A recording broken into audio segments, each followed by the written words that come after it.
विद्यार्थी मित्रांनो, आज आपण फायनल अकाउंट या टॉपिकचा पान नंबर 45 वरील 9वा प्रॉब्लेम सोडवणार आहोत. आधी आपण प्रॉब्लेमचं वाचन करूया. पहा, मी प्रॉब्लेम वाचत आहे. Kranti and Sumangala are partners sharing profits and losses in their capital ratio. याचा अर्थ असा आहे की क्रांती आणि सुमंगला ह्या दोघी पार्टनर्स आहेत. त्यांना त्यांच्या व्यवसायात जो प्रॉफिट किंवा लॉस होतो तो प्रॉफिट किंवा लॉस हा त्या कॅपिटल रेशोमध्ये वाटून घेतात. म्हणजे त्यांनी जे कॅपिटल व्यवसाय संस्थेमध्ये गुंतवलेलं आहे त्यानुसार त्या प्रॉफिट किंवा लॉस वाटून घेतात असा अर्थ आहे. मग लगेच आपण पाहूया बरं, त्यांनी किती कॅपिटल गुंतवलेलं आहे व्यवसाय संस्थेमध्ये. क्रांती यांनी 1,20,000 रुपये कॅपिटल गुंतवलेलं आहे आणि सुमंगला यांनी 40,000 रुपये कॅपिटल गुंतवलेलं आहे. मग त्या रेशोमध्ये त्या प्रॉफिट आणि लॉस वाटून घेतात. मग लगेच आपण कॅपिटल रेशो, आपल्याला इथे कॅपिटल रेशो सांगितलेला आहे म्हणून लगेच आपण कॅपिटल रेशो काढून घेऊया. क्रांती यांचं कॅपिटल आहे 1,20,000 रुपये. मग त्यातील सुरुवातीचे अंक घेऊया 12 आणि सुमंगला यांनी गुंतवलेलं कॅपिटल आहे 40,000 रुपये.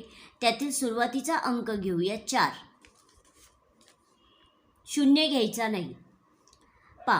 आपल्याला असं लक्षात आलं 12 आणि 4 ह्या समसंख्या आहेत. म्हणजे 4ने पूर्ण भाग जात आहे 4लाही आणि 12लाही. म्हणजे 4 एके 4, 4 त्रिक 12. म्हणजे रेशो आलेला आहे 3:1. म्हणजे ह्याच रेशोमध्ये आपल्याला त्यांना झालेला प्रॉफिट किंवा लॉस वाटून द्यायचा आहे. मग जेव्हा आपण नेट प्रॉफिट किंवा नेट लॉस होईल तेव्हा तो या रेशोमध्ये वाटून घेणार आहोत. आपण सुरुवातीलाच कॅपिटल रेशो काढून घेतलेला आहे. आता आपण पुढे वाचन करूया. From the trial balance given below and adjustments you are required to prepare trading and profit and loss account for the year ended 31 March 2019 and balance sheet as on that date. या वाक्याचा अर्थ असा आहे की आपल्याला पुढे त्यांनी जे ट्रायल बॅलन्स दिलेला आहे शिवाय काही ॲडजस्टमेंट्स दिलेले आहेत त्या माहितीच्या आधारे तुम्ही प्रिपेअर करा, तयार करा.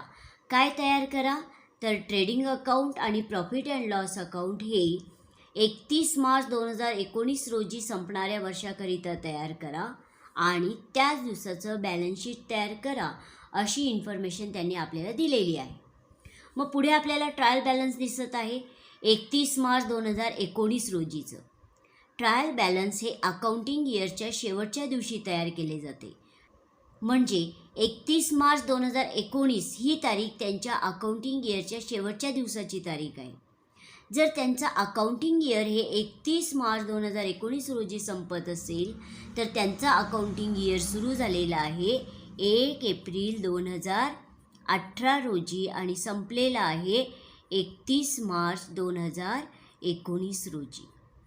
आपण पहिली पायरी पूर्ण केली, अकाउंटिंग इयर ओळखलेलं आहे आपण.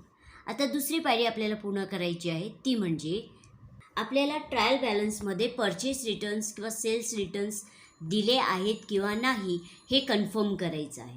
तर ट्रायल बॅलन्सच्या डेबिट बॅलन्सेसमध्ये सेल्स रिटर्न्स देतात आणि क्रेडिट बॅलन्सेसमध्ये परचेस रिटर्न्स देतात. आता पहा, आपल्याला डेबिट बॅलन्सेसमध्ये सेल्स रिटर्न्स दिसत आहेत आणि हे सेल्स रिटर्न्स आपल्याला सेल्समधून लेस करायचे असतात. परचेस रिटर्न्स 1,000 दिसत आहेत आणि परचेस रिटर्न्स हे एकूण परचेसेसमधून आपल्याला लेस करायचे असतात. आपण कन्फर्म केले की सेल्स रिटर्न्स आणि परचेस रिटर्न्स दिलेले आहेत. आपण ही दुसरी पायरीसुद्धा पूर्ण केलेली आहे. आता आपण तिसरी पायरी पूर्ण करूया. ज्या ॲडजस्टमेंट दिलेल्या आहेत त्या ॲडजस्टमेंटचं वाचन करून ती ॲडजस्टमेंट कशावरती दिलेली आहे त्याच्यासमोर आपण स्टार्ट करूया. पहा, मी आता एक एक ॲडजस्टमेंट वाचत आहे. आपल्याला एकूण 7 ॲडजस्टमेंट दिलेले आहेत. पहिली ॲडजस्टमेंट मी वाचते आधी. Closing stock is valued at cost price ₹28,000 and market price ₹32,000. ही क्लोजिंग स्टॉकची ॲडजस्टमेंट आहे आणि त्याचा स्टार ट्रायल बॅलन्समध्ये कुठेही येत नाही. ही ॲडजस्टमेंट आपल्याला स्वतंत्र सोडवायची असते. चला तर मग आता मी दुसरी ॲडजस्टमेंट वाचत आहे. Insurance is paid up to 13 June 2019. आपण इन्शुरन्सचा हप्ता जो पेड केलेला आहे तो 30 जून 2019 पर्यंतचा पेड केलेला आहे. मग आधी आपण फक्त स्टार करून ठेवूया आणि प्रत्यक्ष जेव्हा आपण इन्शुरन्स सोडू तेव्हा ते कसे सोडवायचे ते नंतर पाहू आपण. इन्शुरन्सच्या समोर मी स्टार करत आहे, याचा अर्थ इन्शुरन्सवरती ॲडजस्टमेंट आहे. आता मी तिसरी ॲडजस्टमेंट वाचत आहे. Outstanding expenses wedges ₹800, salaries ₹700. म्हणजे आपल्याला ही ॲडजस्टमेंट वेजेस आणि सॅलरीजवरती दिलेली आहे, त्यांच्यासमोर आपल्याला स्टार करावे लागतील, वेजेस आणि सॅलरीज. आपल्याला ट्रायल बॅलन्समध्ये वेजेस दिलेले आहेत, त्याच्यासमोर मी स्टार केला. सॅलरीजच्या समोरही आपल्याला स्टार करावं लागेल, कारण त्या सॅलरीजवरती सुद्धा आपल्याला ॲडजस्टमेंट दिलेली आहे. चला तर आता आपण पुढील ॲडजस्टमेंट वाचूया. ॲडजस्टमेंट आहे चौथी. Book value of plant and machinery is reduce to ₹13,000. आपण स्टार करूया प्लांट अँड मशिनरीच्या समोर. आणि ही ॲडजस्टमेंट कशी सोडवायची आपण जेव्हा प्रत्यक्षात पोस्टिंग करू तेव्हा समजावून सांगणारच आहे. चला मग आपण स्टार करूया प्लांट अँड मशिनरीच्या समोर. आपल्याला ट्रायल बॅलन्समध्ये प्लांट अँड मशिनरी दिलेली आहेत ₹15,000. मी तिथं स्टार करत आहे, याचा अर्थ त्यावरती ॲडजस्टमेंट आहे. चला मग आता आपण पुन्हा पुढील ॲडजस्टमेंट पाहूया. पाचवी. Depreciate furniture bye 5%. फर्निचरच्या समोर आपल्याला स्टार करावा लागेल.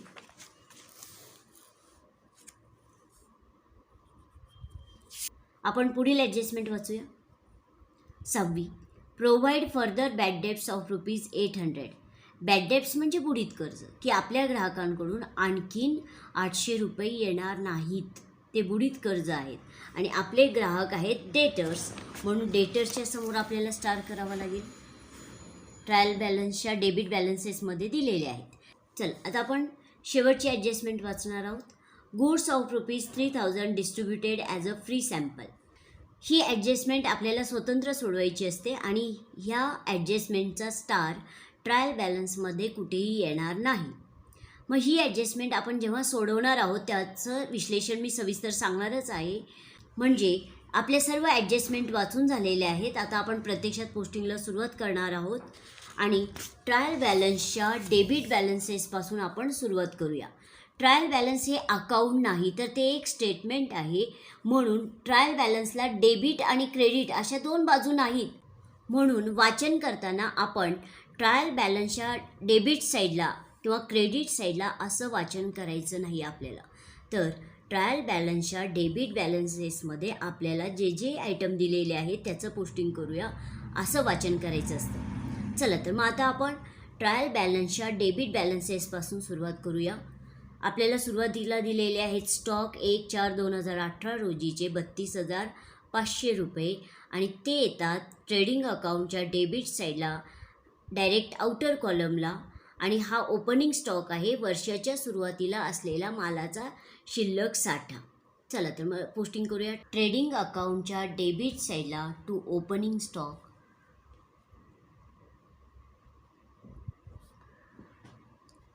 आणि ओपनिंग स्टॉक आहेत ₹32,500 आउटर कॉलमला. आपण पुन्हा ट्रायल बॅलन्समध्ये पाहूया. ओपनिंग स्टॉक नंतर आहेत परचेसेस ₹40,000. याचा अर्थ आपण त्या वर्षी एकूण खरेदी केलेली आहे मालाची ₹40,000. परचेसेस येतात ट्रेडिंग अकाउंटच्या डेबिट साईडला, पण त्याच्यासमोर स्टार तर नाही आहे, पण परचेस रिटर्न्स दिलेले आहेत. कारण आपण जेव्हा प्रॉब्लेमचं वाचन केलं तेव्हाच आपल्याला असं लक्षात आलेलं आहे की परचेस रिटर्न्स दिलेले आहेत. म्हणून एकूण परचेसेस आधी ट्रेडिंग अकाउंटच्या डेबिट साईडला इनर कॉलमला घेऊया. ट्रेडिंग अकाउंटच्या डेबिट साईडला टू परचेसेस इनर कॉलमला ₹40,000. जर परचेस रिटर्न्स दिले नसते तर आपण हे ₹40,000 आउटर कॉलमला घेतले असते. आपण पाहूया बरं. ट्रायल बॅलन्सच्या क्रेडिट बॅलन्सेसमध्ये आपल्याला परचेस रिटर्न्स दिलेले आहेत ₹1,000. ते त्यातून लेस करूया ₹40,000मधून. लेस परचेस रिटर्न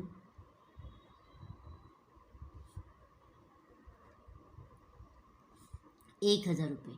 परचेस रिटर्नचा अर्थ असा होतो की आपण जो माल खरेदी केला होता त्यापैकी काही माल समजा आपल्याला आवडला नसेल किंवा काही नगांची किंमत जास्त असेल किंवा काही नग जास्त त्यांनी आपल्याला पाठवले असतील, अशा कोणत्या तरी कारणास्तव आपण खरेदी केलेला माल रिटर्न करतो तेव्हा त्याला परचेस रिटर्न्स असे म्हणतात.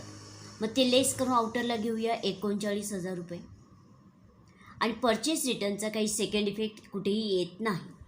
आपण ट्रायल बॅलन्समध्ये जे परचेस रिटर्न्स दिलेले आहेत त्याला खूण करूया, याचा अर्थ त्याचं पोस्टिंग झालेलं आहे. चला तर मग आता पुन्हा आपण डेबिट बॅलन्सेसमध्ये पाहूया. परचेसेस नंतर आहेत सन्ड्री डेटर्स 1,00,000 रुपये. सन्ड्री डेटर्स म्हणजेच कस्टमर्स यांच्याकडून आपल्याला 1,00,000 रुपये येणं आहे. आणि सन्ड्री डेटर्स ही ॲसेट आहे म्हणून त्याचं पोस्टिंग आपण ॲसेट साईडला करणार आहोत, पण इनर कॉलमला, कारण त्याच्यासमोर स्टार आहे, याचा अर्थ त्यावरती ॲडजस्टमेंट आहे. चला तर आधी पोस्टिंग करूया बॅलन्स शीटच्या ॲसेट साईडला.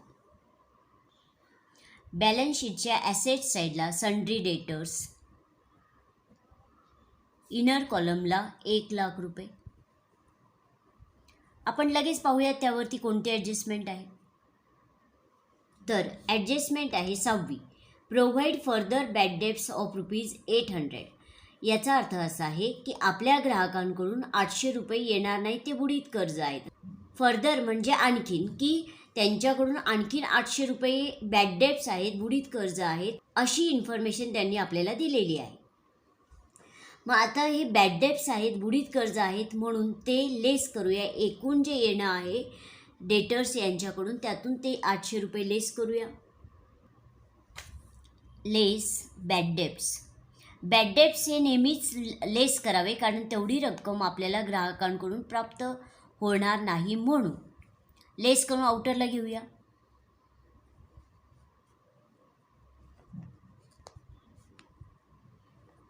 उत्तर आलेलं आहे 99,200 रुपये. हा झाला बॅड डेब्ट्सचा फर्स्ट इफेक्ट. आणि सेकंड इफेक्ट येतो प्रॉफिट अँड लॉस अकाउंटच्या डेबिट साईडला. प्रॉफिट अँड लॉस अकाउंटच्या डेबिट साईडला आपण ट्रेडिंग अकाउंटसाठी थोडी जागा सोडून त्याच्या पुढे प्रॉफिट अँड लॉस अकाउंटचं पोस्टिंग करणार आहोत. To bad debts, direct outer कॉलमला 800 रुपये. 6व्या ॲडजस्टमेंटचं आपलं 2दा पोस्टिंग झालेलं आहे, याचा अर्थ 6वी ॲडजस्टमेंट आपली पूर्ण झाली, म्हणून 6व्या ॲडजस्टमेंटला मी खूण करत आहे. चला तर मग पुन्हा आपण ट्रायल बॅलन्समध्ये पाहूया. सन्ड्री डेटर्स नंतर आहेत बिल्स रिसिवेबल 8,500 रुपये. बिल्स रिसिवेबल याचा अर्थ बिलातून जी रक्कम आपल्याला प्राप्त होणार आहे, रिसीव होणार आहे, मिळणार आहे, अशी रक्कम म्हणजेच बिल्स रिसिवेबल होय, 8,500 रुपये. आणि बिल्स रिसिवेबल याचा अर्थ जेव्हा आपण उधारीवर माल आपल्या ग्राहकांना विकतो त्यावेळेस त्याच्या नावे आपण बिल तयार करतो आणि त्या बिलातून आपल्याला जी रक्कम प्राप्त होणार असते ती रक्कम म्हणजेच बिल्स रिसिवेबल होय. आणि बिल्स रिसिवेबल ही ॲसेट आहे, म्हणून त्याचं पोस्टिंग आपण बॅलन्स शीटच्या ॲसेट साईडला करणार आहोत, डायरेक्ट आउटर कॉलमला, कारण त्याच्यासमोर स्टार नाही, याचा अर्थ त्यावरती ॲडजस्टमेंट नाही. 8,500 रुपये आपण बॅलन्स शीटच्या ॲसेट साईडला आउटर कॉलमला घेऊया. बॅलन्स शीटच्या ॲसेट साईडला बिल्स रिसिवेबल, डायरेक्ट आउटर कॉलमला 8,500 रुपये. आपण पुन्हा ट्रायल बॅलन्समध्ये पाहूया. बिल्स रिसिवेबल नंतर आहेत वेजेस 3,000 रुपये आणि वेजेस येतात ट्रेडिंग अकाउंटच्या डेबिट साईडला. इनर कॉलमला घेऊया, कारण त्याच्यासमोर स्टार आहे, याचा अर्थ त्यावरती ॲडजस्टमेंट आहे. ट्रेडिंग अकाउंटच्या डेबिट साईडला टू वेजेस, इनर कॉलमला 3,000 रुपये. आपण लगेच पाहूया त्यावरती कोणती ॲडजस्टमेंट आहे. तर ॲडजस्टमेंट आहे 3री, आउटस्टँडिंग एक्सपेन्सेस वेजेस ₹800. आता आपण वेजेस सोडवत आहोत म्हणून मी वेजेसपर्यंतचं वाचन केलेलं आहे. आउटस्टँडिंग याचे अर्थ 2 होतात. आउटस्टँडिंग म्हणजे देणे बाकी किंवा येणे बाकी. आउटस्टँडिंगच्या पुढे जो शब्द आहे त्या शब्दानुसार त्याचा अर्थ बदलतो. म्हणजे आउटस्टँडिंग एक्सपेन्सेस हा शब्द आला तर देणे बाकी असा अर्थ होतो, आणि आउटस्टँडिंग इन्कम असा शब्द आला तर येणे बाकी असा अर्थ होतो. आउटस्टँडिंग एक्सपेन्सेस म्हणजे देणे बाकी खर्च, म्हणजे वेजेस देणं बाकी आहे 800 रुपये असा अर्थ आहे. मग आउटस्टँडिंग म्हणले की आता एक नियम असा लक्षात ठेवायचा की आउटस्टँडिंग म्हणले की पर्टिक्युलर आयटममध्ये ते ॲडच करावे. मग कोणतेही आउटस्टँडिंग असोत, म्हणजे ते आउटस्टँडिंग एक्सपेन्सेस असोत किंवा आउटस्टँडिंग इन्कम असो, ते पर्टिक्युलर आयटममध्ये ॲडच करावे. हा पहिला नियम आपण शिकलो. पहा, आउटस्टँडिंग आहेत म्हणजे ते आपल्याला एकूण वेजेसमध्ये आधी ॲड करावे लागतील 800 रुपये. ॲड आउटस्टँडिंग एक्सपेन्सेस ₹800 ॲड करून आउटरला घेऊया 3800 रुपये. याचा अर्थ असा आहे की त्या वर्षी खरं तर मजुरी एकूण देणं आहे आपण 3800 रुपये, पण आपण प्रत्यक्षात 3000 रुपयेच पेड केलेले आहेत, म्हणजे 800 रुपये देणं बाकी आहे. ते देणं बाकी आहे म्हणून आउटस्टँडिंग एक्सपेन्सेसचा सेकंड इफेक्ट येतो बॅलन्स शीटच्या लॅबिलिटी साईडला. वरती एक 4-5 ओळी जागा सोडून आउटस्टँडिंग, मग काय आउटस्टँडिंग आहे तर वेजेस ₹800. हे झाले आउटस्टँडिंग वेजेसचे 2 इफेक्ट. आपली ती ॲडजस्टमेंट सोडून झालेली आहे. लगेच आपण इथे खूण करणार नाही, कारण अजून सॅलरीज आपल्याला पूर्ण करायच्या आहेत म्हणून. चला तर मग आता आपण पुन्हा ट्रायल बॅलन्समध्ये पाहूया. वेजेस नंतर आहेत इन्व्हेस्टमेंट 32,000 रुपये. याचा अर्थ त्या वर्षी आपण गुंतवणूक केलेली आहे एकूण 32,000 रुपयांची, आणि इन्व्हेस्टमेंट ही ॲसेट आहे म्हणून त्याचं पोस्टिंग आपण बॅलन्स शीटच्या ॲसेट साईडला करणार आहोत, डायरेक्ट आउटर कॉलमला, कारण त्याच्यासमोर स्टार नाही. याचा अर्थ त्यावरती ॲडजस्टमेंट नाही. चला तर बॅलन्स शीटच्या ॲसेट साईडला इन्व्हेस्टमेंट, डायरेक्ट आउटर कॉलमला 32,000 रुपये. चला तर मग आता आपण पुन्हा ट्रायल बॅलन्समध्ये पाहूया. इन्व्हेस्टमेंट नंतर आपल्याला पुढे दिसत आहेत पोस्टेज 2,700 रुपये, आणि पोस्टेज येतात प्रॉफिट अँड लॉस अकाउंटच्या डेबिट साईडला, डायरेक्ट आउटर कॉलमला लिहूया. त्याचेही समोर स्टार नाही, याचा अर्थ त्यावरती ॲडजस्टमेंट नाही. प्रॉफिट अँड लॉस अकाउंटच्या डेबिट साईडला, प्रॉफिट अँड लॉस अकाउंटच्या डेबिट साईडला टू पोस्टेज, डायरेक्ट आउटर कॉलमला 2,700 रुपये. आपण पुन्हा ट्रायल बॅलन्समध्ये पाहूया. पुढे दिलेले आहेत पोस्टेज नंतर इन्शुरन्स ₹7,500. याचा अर्थ असा आहे की आपण विम्याचा हप्ता पेड केलेला आहे 7,500 रुपये, आणि त्याच्यासमोर स्टार आहे. याचा अर्थ त्यावरती ॲडजस्टमेंट आहे. आधी आपण पोस्टिंग करूया. इन्शुरन्स येतात प्रॉफिट अँड लॉस अकाउंटच्या डेबिट साईडला, ते इनर कॉलमला घेऊया कारण त्याच्यासमोर स्टार आहे. याचा अर्थ त्यावरती ॲडजस्टमेंट आहे.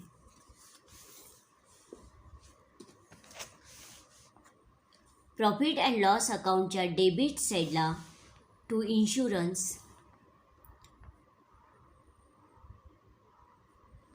इनर कॉलमला 7,500 रुपये. आपण लगेच पाहूया त्यावरती कोणती ॲडजस्टमेंट आहे. तर ॲडजस्टमेंट आहे दुसरी. Insurance is paid to 13 June 2019. याचा अर्थ असा आहे की जो आपण विम्याचा हप्ता 7,500 रुपये जो पेड केलेला आहे, तो हप्ता आपण 30 जून 2019 पर्यंतचा पेड केलेला आहे असा अर्थ आहे. या प्रॉब्लेममध्ये अकाउंटिंग इयर सुरू झालेला आहे 1 एप्रिल 2018 रोजी आणि संपलेले आहे 31 मार्च 2019 रोजी. आपल्याला हे अकाउंटिंग इयर अतिशय सविस्तर समजावून घ्यायचं आहे. पहा, आत्ताच आपण जे वाचन केलं की 1 एप्रिल 2018ला त्यांचं अकाउंटिंग इयर सुरू झालेलं आहे. 1 एप्रिल 2018 रोजी त्यांचं अकाउंटिंग इयर सुरू झालेलं आहे. एप्रिल नंतर मे, कारण प्रत्येक अकाउंटिंग इयर हे 12 महिन्यांचे असते.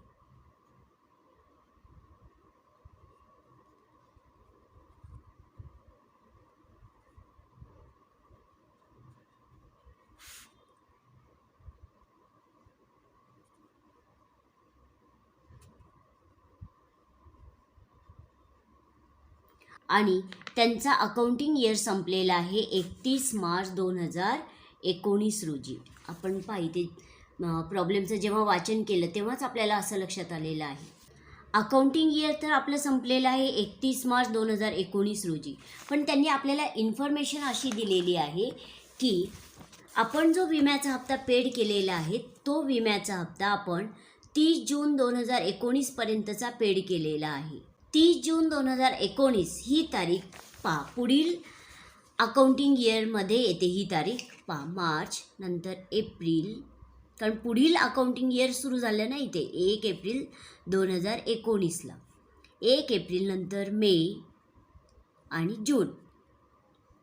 म्हणजे आपण हा जो विम्याचा हप्ता आहे तो 30 जून 2019 पर्यंतचा दिलेला आहे. म्हणजे ही तारीख इथं बसत आहे 30 जून 2019. याचा अर्थ असा आहे की आपलं जे अकाउंटिंग इयर आहे त्या अकाउंटिंग इयरचा तर हप्ता आपण पेड केलेलाच आहे, प्लस पुढील जे अकाउंटिंग इयर आहे 1 एप्रिल 2019 रोजी सुरू होत आहे त्या अकाउंटिंग इयरच्या 3 महिन्यांचा सुद्धा विम्याचा हप्ता आपण याच वर्षी पेड केलेला आहे, एकूण 7,500 रुपये.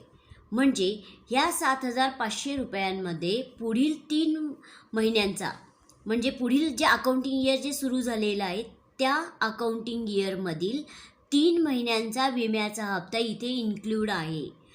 फायनल अकाउंट हे केवळ 12 महिन्यांचेच तयार केले जाते.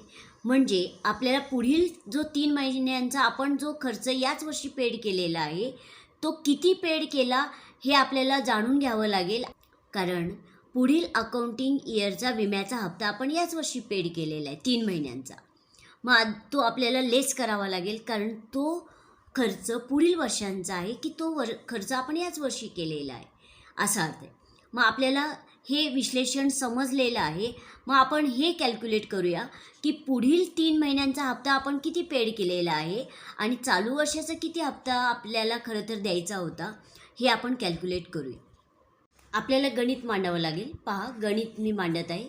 आपण विम्याचा हप्ता पेड केलेला आहे एकूण 7,500 रुपये. 7,500 गुणिले आपण 3 महिन्यांचा, पुढील 3 महिन्यांचा पेड आधीच पेड केलेला आहे, म्हणजे 1 2 3 गुणिले 3, 12 महिन्यांपैकी पुढील 3 महिन्यांचा आपण आत्ताच पेड केलेला आहे याच वर्षी. मग असा भागाकार गुणाकार केल्यानंतर जे काही उत्तर आलेलं आहे ते आलेलं आहे 1,875 रुपये. म्हणजे आपण 3 महिन्यांचा हप्ता 1,875 रुपये याच वर्षी पेड केलेला आहे की जो 7,500 रुपयांमध्ये इन्क्लूड आहे. मग आधी आपल्याला तो लेस करून काढून घ्यावा लागेल, कारण तो पुढील वर्षांचा खर्च आहे. लेस प्रीपेड, कारण तो आपण आधीच खर्च केलेला असल्यामुळे आपण त्याला नाव दिलेलं आहे प्रीपेड एक्सपेन्सेस ₹1,875. लेस करून आउटरला घेऊया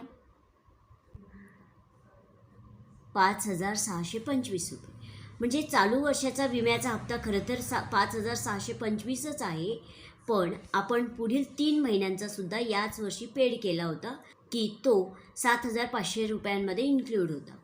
हा झाला प्रीपेड एक्सपेन्सेसचा फर्स्ट इफेक्ट. सेकंड इफेक्ट येतो बॅलन्स शीटच्या ॲसेट साईडला प्रीपेड, इन्शुरन्स, डायरेक्ट आउटर कॉलमला 1,875 रुपये. आपली दुसरी ॲडजस्टमेंट पूर्ण झालेली आहे, मी तिला खून करत आहे. आपण पुन्हा ट्रायल बॅलन्समध्ये पाहूया. इन्शुरन्स नंतर आहेत प्लॅन्ट अँड मशनरी 15,000 रुपये. आणि प्लॅन्ट अँड मशनरी ही ॲसेट आहे, त्याचं पोस्टिंग आपण बॅलन्स शीटच्या ॲसेट साईडला करणार आहोत, पण इनर कॉलमला, कारण त्याच्यासमोर स्टार आहे याचा अर्थ त्यावरती ॲडजस्टमेंट आहे. बॅलन्स शीटच्या ॲसेट साईडला प्लॅन्ट अँड मशनरी इनर कॉलमला 15,000 रुपये, त्यावरती ॲडजस्टमेंट आहे. पाहूया बरं कोणती ॲडजस्टमेंट आहे. तर ॲडजस्टमेंट आहे चौथी, book value of plant and machinery is reduce to ₹13,000. याचा अर्थ असा आहे आधी 15,000 रुपये होती, पण आता तिची किंमत रेड्यूस होऊन 13,000 रुपये झालेली आहे. मग आता ही ॲडजस्टमेंट कशी सोडवायची ते पाहू आपण.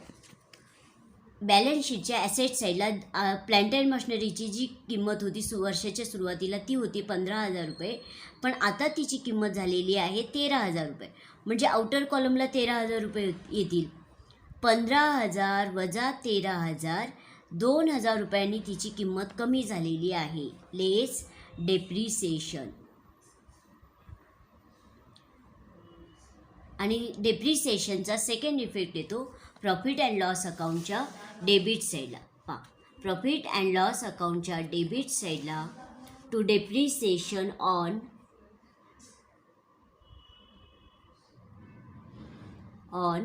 Plant and machinery. Direct outer कॉलमला 2,000 रुपये. आपली चौथी ॲडजस्टमेंट पूर्ण सोडून झालेली आहे. मी तिला खून करत आहे. या तासाला आपण प्लांट अँड मशिनरीपर्यंतचं पोस्टिंग केलेलं आहे. पुढील तासाला आपण त्या पुढील पोस्टिंग करूया. धन्यवाद.